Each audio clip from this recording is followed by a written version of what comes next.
मैं तुम्हें बतलाऊं, आज के रसूल मैं तुम्हें बताऊं अल्लाह अकबर कौन है। इमाम मालिक रहमतुल्लाह अलैह जो मदीने में 17 साल की जिंदगी गुजार गए, आपकी मेरे अजीजों सवाने पढ़ के देखो, आपकी जिंदगी के हालात पढ़ के देखो। 17 साल मदीने में रहकर कभी मदीने में पेशाब की हाजत में पेशाब ना किया। 8 मील दूर पेशाब करने के लिए जाया करते थे। किसी कहने वाले ने कह दिया हजरत रोटी यहाँ खाते हो, पानी यहाँ पीते हो, मूतने के लिए पेशाब करने के लिए 8 मील दूर जाते हो। पर मैं लोगों क्या करूं, 7 मील तक तो मुझे गुंबद खजरा की खुशबू आती है, 1 मील आगे जाकर अपनी हाजत पूरी करता हूं। अगर मदीने की बाउंड्री में, मदीने की हुदूद में बैठ कर पेशाब करो तो मेरे पेशाब के छींटों से कोई हुजूर के रोजे की तौहीन न हो जाए।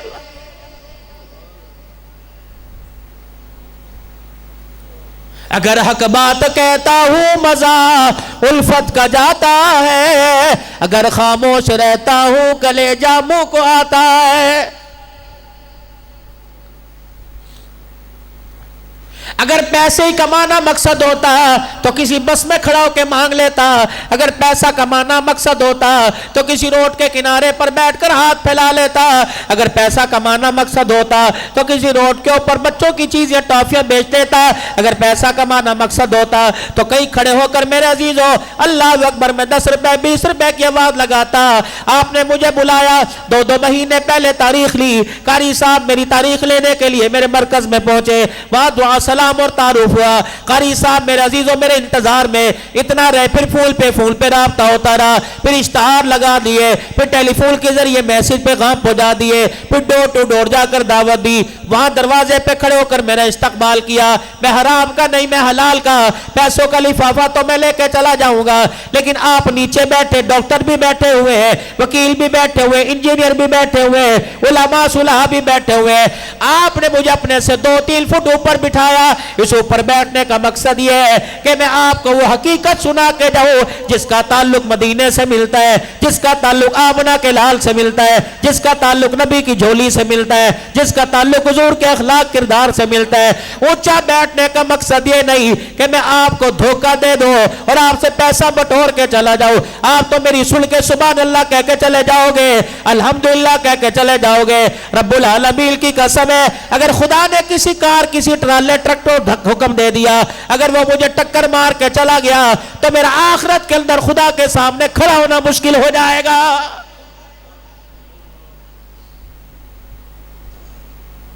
हम रोए तो कहते रोते क्यों हैं, हम हंसे तो कहते हंसते क्यों हैं।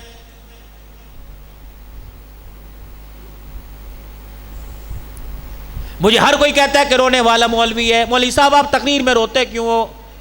मेरे का जो शक्लें मेरे सामने बैठी हुई है, अल्लाह अकबर, इनकी उम्मीदों पर मायूसी का जब बादल छाया मुझे नजर आता है तो मेरे आंख के आंसू ही निकलने लग जाते हैं। बाबा जी ये दाढ़ी के बाल क्यों सफेद हो गए? बाबा जी जिस बच्चे की पैदाइश के ऊपर तुमने खुशियां मनाई थी, बताओ उस बच्चे की कारकर्दगी तुम्हारे सामने क्या है? जिस शादी पर तुमने 10 लाख रुपया खर्च किया था और साहिवाल के बेहतरीन मैरिज हॉल के अंदर अपना वलीमा किया था, बता उस शादी का नतीजा तेरे सामने क्या निकला? ये वही बीवी है, ये वो बीवी है? नहीं नहीं नहीं, ये तो बीवी नहीं, ये तो चाबी वाला खिलौना है। कभी तेरे बिस्तर पे लेटती है, कभी चूल्हे में चली जाती है, कभी लोगों के घरों के अंदर चली जाती है। इस बीवी को मैं बीवी नहीं समझता जो रात को बिस्तर पर तेरे तकिए पर सर रखकर, तेरे हाथ के सराने पर सर रखकर तेरी दी हुई चादर को अपने ऊपर लेकर ओढ़ती है और सारी रात तेरे से मजे लूटती है और अगले दिन तेरे ही जिंदगी के गिले जाके पड़ोस के अंदर करने लग जाती है और कहती है पहना मेरे बंदे दे ली कोई तवीज ले आके दे दे, मेरा बंदा मेरे साथ अच्छा सलूक नहीं करता। बता मैं तेरी बिस्तर वाली हकीकत को देखूं कि तवीज वाली हकीकत को देखूं?